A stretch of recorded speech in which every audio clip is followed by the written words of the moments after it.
पर हम बात करते हैं जो पोटेंशियल है ग्रीन हाइड्रोजन का, उसको हम किस तरीके से अनलॉक कर सकते हैं और क्या ग्रीन हाइड्रोजन हमारा जो क्रिटिकल एनर्जी सिक्योरिटी प्रॉब्लम है उसको रिजॉल्व कर सकता है। इन सभी चीज़ों पर हम चर्चा करेंगे। चलिए शुरू करते हैं। अब देखिए, शुरू करने से पहले आईएएस का कंप्लीट पैकेज प्रीलिम्स मेंस आपको देखने को मिलेगा एमएम अकेडमी ऐप पर।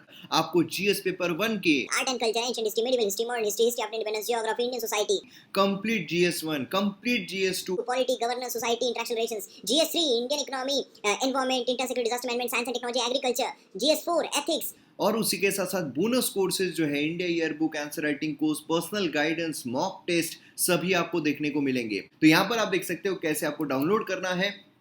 जब आप डाउनलोड करोगे तो आपको साइन अप करना होगा। आप डेमो लेक्चर जो है हर सेक्शन में जाकर पहले 2 लेक्चर जो है एज अ डेमो लेक्चर आप देख सकते हो। देन उसके बाद आप प्रोफाइल में जाओगे तो यहाँ पर आपको प्रोफाइल जो है वो ऑप्शन नजर आएगा। उसमें आपको वेरियस प्लान दिखाई देंगे, 3 महीने के, 6 महीने के और 2 साल के कोर्स पर डिस्काउंट है। आपको प्लान परचेस करना है और कोर्सेज को एंजॉय करना है। तो जल्द से जल्द डाउनलोड कीजिए और वीडियोस को एंजॉय कीजिए। अब देखिए, रशिया यूक्रेन का जो वॉर है वो रुकने का नाम नहीं ले रहा है और जितना तेज़ी से रशिया यूक्रेन वॉर चल रहा है उसी तेज़ी के साथ जो ऑयल प्राइजेस है वो भी काफ़ी ज़्यादा राइज हो रहे हैं। और ऑयल प्राइजेस राइज होने की वजह से जो कंट्रीज़ है जो काफ़ी ज़्यादा इंपोर्ट डिपेंडेंट है ऑयल पर, उनको काफ़ी नुकसान हो रहा है। जैसे कि उसमें हम इंडिया भी बोल सकते हैं। हमारी काफ़ी सारी ज़रूरतें जो है वो ऑयल पर बेस्ड है और ऑयल हम बहुत ज़्यादा इंपोर्ट करते हैं। उसकी वजह से जो फ्यूल प्राइजेस है वो भी काफ़ी राइज हो रहे हैं और उसकी वजह से जो इन्फ्लेशन है हमारे देश में वो भी काफ़ी राइज हो रहा है। अब देखिए, यहाँ पर ग्रीन हाइड्रोजन जो है वो एक इमर्जिंग ऑप्शन निकल सकता है कि हम जो इंडिया की वल्नरेबिलिटी है ऐसे प्राइस शॉक से, जो यहाँ पर प्राइस सडनली इंक्रीज होते हैं जिसकी वजह से पूरा जो समझ लीजिए जो पूरा इन्फ्लेशन है वो राइज हो जाता है। तो इससे इंडिया को बचाने के लिए हम ग्रीन हाइड्रोजन जो है उसका इस्तेमाल यहाँ पर कर सकते हैं। अब ग्रीन हाइड्रोजन होता क्या है? तो यहाँ पर भी आप देख सकते हो कि जो नितिन गडकरी है उन्होंने फर्स्ट हाइड्रो पावर्ड कार जो है पार्लियामेंट तक लेकर आए, क्योंकि प्राइस राइज जो है काफ़ी ज़्यादा देखने को मिल रहे थे। और एज अ सिंबॉलिक तौर पर जो नितिन गडकरी उन्होंने यहाँ पर मैसेज दिया कि भाई अब हम यहाँ पर वक्त आ गया है कि हम ग्रीन हाइड्रोजन जो उसकी तरफ बढ़े, जो टेक्नोलॉजिकल एडवांसमेंट है वो हम करें, जिससे कि हमें जो फ्यूल है उस पर डिपेंडेंट नहीं रहना पड़ेगा। तो ये चीज़ यहाँ पर देखने को मिलती है। अब सवाल यही आता है कि भाई हाइड्रोजन क्या है, ग्रीन हाइड्रोजन क्या है? तो ग्रीन हाइड्रोजन को समझने से पहले हमें हाइड्रोजन क्या है वो समझना पड़ेगा। हाइड्रोजन जो है one of the most abundant element है अर्थ पर और क्लीनर अल्टरनेटिव फ्यूल ऑप्शन के तौर पर भी ये निकलता है। ये बहुत खूबसूरत तरीके से हमें as a alternative, cleaner alternative जो कि यहाँ पर पोल्यूशन जो है वो ना करे, एज अ क्लीनर अल्टरनेटिव के तौर पर हम इसका इस्तेमाल कर सकते हैं। एक तो जो क्रूड ऑयल है उसके प्राइजेस भी ज़्यादा और दूसरा वो पोल्यूशन जो है वो भी बहुत ज़्यादा फैलाता है। अब देखिए, यहाँ पर अगर हम बात करें ग्रीन हाइड्रोजन की तो ये इलेक्ट्रोलाइसिस जो है वाटर का रिन्यूएबल एनर्जी के साथ एंड लो कार्बन फुटप्रिंट के साथ यहाँ पर हमें देखने को मिलता है, इसलिए उसको कहा जाता है ग्रीन हाइड्रोजन, क्योंकि ये कंप्लीटली सूटेबल है एनवायरमेंट के लिए। यहाँ पर जो कार्बन फुटप्रिंट है इसका काफ़ी कम होता है। इलेक्ट्रिसिटी स्प्लिट जो है वाटर इंटू हाइड्रोजन ऑक्सीजन, ये हमें देखने को मिलता है। बाय प्रोडक्ट इसके वाटर एंड वाटर वेपर होते हैं। तो देखिए, बाय प्रोडक्ट अगर कार्बन निकलता है तो वो पोल्यूशन फैलाएगा, लेकिन बाय प्रोडक्ट जो है पानी और वाटर वेपर अगर निकल रहा है तो फिर वो पोल्यूशन कैसे फैला सकता है? तो ये एक खासियत है इसकी। अब वेरियस यहाँ पर हाइड्रोजन के टाइप है, जैसे ग्रीन हाइड्रोजन है, एक ब्राउन हाइड्रोजन भी देखने को मिलता है, ये कोल का यूज़ करके यहाँ पर निकलता है। ग्रे हाइड्रोजन होता है, फ्रॉम नेचुरल गैस से ही प्रोड्यूस होता है, इमिशन जो है वो एयर में रिलीज होते हैं। ब्लू हाइड्रोजन होता है, ये बेसिकली प्रोड्यूस होता है नेचुरल गैस से, where emission are captured using carbon capture and storage. मतलब ब्लू हाइड्रोजन का जो है वो कैप्चर किया जा सकता है।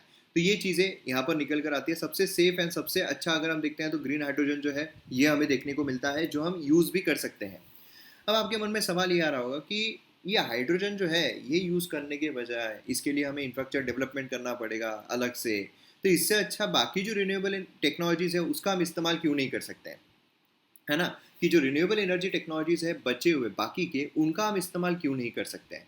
तो देखिए, यहाँ पर रिन्यूएबल एनर्जी टेक्नोलॉजीज़ जो है उसके 4 की डिफिशिएंसीज हमें देखने को मिलती है। सबसे पहली तो ये है कि जो रिन्यूएबल एनर्जी है वो यहाँ पर जनरेट की जा सकती है, एक उसका लिमिटेशन आता है ग्रेड स्केल पर ही। मतलब यहाँ पर क्या है कि जो यूरोप है उनको नेचुरल गैस जो है वो बाय करना पड़ा था रिकॉर्ड हाई प्राइजेस पर, क्योंकि यहाँ पर रिन्यूएबल जो जनरेशन है वो यहाँ पर उनका गिर गया था।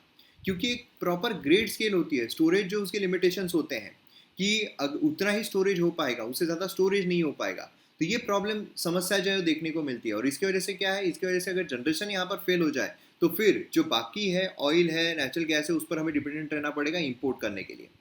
दूसरा है कि यहाँ पर जो फाइनेंशियल वायबिलिटी है ये भी यहाँ पर आती है कि इंडिया में रिन्यूएबल इलेक्ट्रिसिटी जो है is a replacement for coal based power, cheapest form of energy, that's a big constant on its viability. क्योंकि क्या है कि समझ लीजिए कि अगर हम कोई अल्टरनेटिव पर जा रहे हैं तो वो अल्टरनेटिव जो है वो यहाँ पर चीप भी तो रहना चाहिए, सस्ता भी तो रहना चाहिए। अगर जो अभी हम इस्तेमाल कर रहे हैं उससे महंगा है तो फिर समस्या जो है वो क्रिएट होती है। तीसरा है इलेक्ट्रिक व्हीकल टेक्नोलॉजी, जो उसके अपने कुछ लिमिटेशंस हैं। जो हम बोल रहे हैं कि भाई चार्जिंग सॉकेट लगाएंगे, ये करेंगे वो करेंगे, उसकी अपनी लिमिटेशंस है। जैसे कि ठीक है, टू व्हीलर जो है काफ़ी ज़्यादा हमें देखने को मिलते हैं इलेक्ट्रिक व्हीकल्स पर, और फोर व्हीलर भी कुछ कुछ आ जाएंगे। लेकिन वही अगर हम बात करें जो हेवी ट्रक्स है ना, तो वो यहाँ पर समस्या क्रिएट करेंगे। मतलब लिथियम बैटरीज जो है वायबल नहीं है ट्रक्स के लिए। देन फोर्थ अगर हम देखते हैं अवेबिलिटी ऑफ क्रिटिकल मिनरल्स, यहाँ पर इलेक्ट्रिक व्हीकल जो उसको लार्ज क्वांटिटी ऑफ लिथियम चाहिए। हमने लास्ट लेक्चर में देखा था लिथियम आयन जो है कैसे काम करता है ना, लिथियम आयन बैटरीज। तो लिथियम जो है वो लार्ज क्वांटिटी में चाहिए, तो यहाँ पर इंडिया वो भी लैक करता है, तो मतलब इम्पोर्ट डिपेंडेंट रहना ही पड़ेगा। लेकिन वही अगर हम बात करते हैं ग्रीन हाइड्रोजन की, तो इंडिया के पास हाइड्रोजन का अबंडेंस है। तो इसीलिए यहाँ पर ग्रीन हाइड्रोजन जो है वो हम एक्सपोर्ट भी कर सकते हैं, मतलब एक्सपोर्ट लीडर बन सकते हैं उसमें, अगर उस पर हम काम करें तो ये फ़ायदा जो है हमें देखने को मिलता है। नेक्स्ट यहाँ पर अगर हम बात करें कि जो ग्रीन हाइड्रोजन है वो किस तरीके से आ सकता है, किस तरीके से आगे आ सकता है, क्या उसमें भी कोई चैलेंजेस है। देखिए ग्रीन हाइड्रोजन जो है उसका हम वाइड यूज़ अगर करते हैं तो स्टार्ट जो है हम ब्लेंड करके कर सकते हैं कि भाई मिक्स हम कर लें, है ना। एकदम से ठीक है ग्रीन हाइड्रोजन हम डायरेक्टली यूज़ नहीं करें, लेकिन अगर मिक्स करके हम कर ले कि ब्लेंड कर ले उसको कॉम्प्रेस नेचुरल गैस के साथ, तो ये यहाँ पर नेचुरल गैस जो हम डिपेंडेंट है नेचुरल गैस पर इंपोर्ट पर, समझ लीजिए अगर हम 100 यूनिट इंपोर्ट कर रहे हैं, लेकिन अगर हमने यहाँ पर ग्रीन हाइड्रोजन को ब्लेंड कर दिया इसके साथ, और ग्रीन हाइड्रोजन 50 है, नेचुरल गैस 50 है, तो हमारा 50 जो है वो इम्पोर्ट तो कम हो गया, 50% इम्पोर्ट तो कम हो गया। तो ये यहाँ पर बेनिफिट हो सकता है।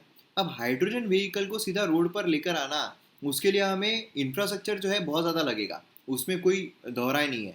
और इंफ्रास्ट्रक्चर पे अगर हम अभी से काम करना शुरू कर दें तो जल्दी ही हम यहाँ पर जो लीडर है वो बनकर उभर सकते हैं। एयरपोर्ट बोलिए, पोर्ट्स बोलिए, वेयर हाउसेस बोलिए, वो लार्ज नंबर ऑफ व्हीकल्स यहाँ पर क्रेन ट्रक्स इसका इस्तेमाल करते हैं।